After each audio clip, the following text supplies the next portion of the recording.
30 ஆண்டுகள் தலைமறைவாக இருந்த தீவிரவாதிகள் கைது செய்யப்பட்டிருக்கின்றனர்.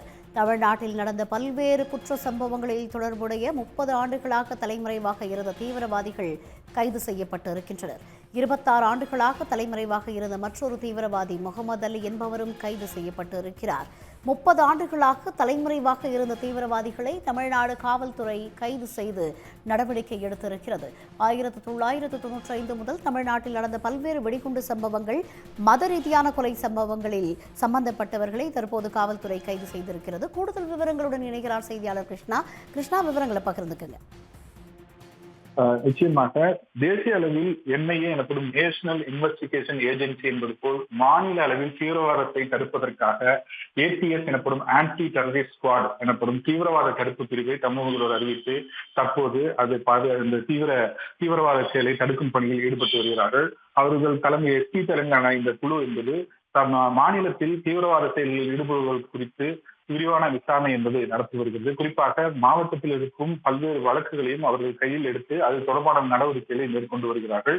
இந்த நிலையில்தான் 30 ஆண்டுகளாக தலைமறைவாக இருந்த தீவிரவாதிகளை தற்போது அந்த ஏடிஎஸ் எனப்படும் தீவிரவாத தடுப்பு பிரிவு கைது செய்திருக்கிறது. 1995ஆம் ஆண்டு தமிழ்நாட்டில் நடைபெற்ற பல்வேறு வெடிகுண்டு சம்பவங்கள் மற்றும் மத ரீதியான கொலைகளுக்கு திட்டம் தீட்டிய விவகாரத்தில் தொடர்புடைய நாகூரை சேர்ந்த அபூர் சித்திக் மற்றும் திருநெல்வேலியை சேர்ந்த முகமது அலி இந்த இருவரை தற்போது 30 ஆண்டுகளுக்கு பிறகு போலீசார் அதிரடியாக கைது செய்திருக்கிறார்கள்.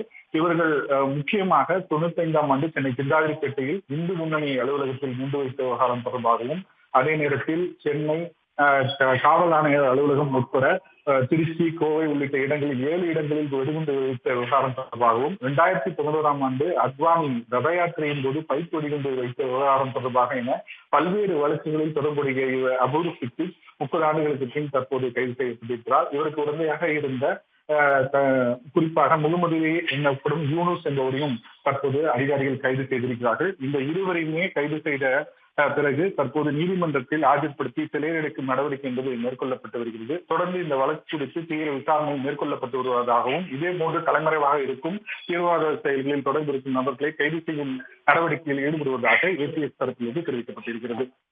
தகவல்களுக்கு நன்றி கிருஷ்ணா. உடனுக்குடன் செய்திகளை தெரிந்து கொள்ள சன் நியூஸ் பெல் ஐகானை கிளிக் பண்ணுங்க.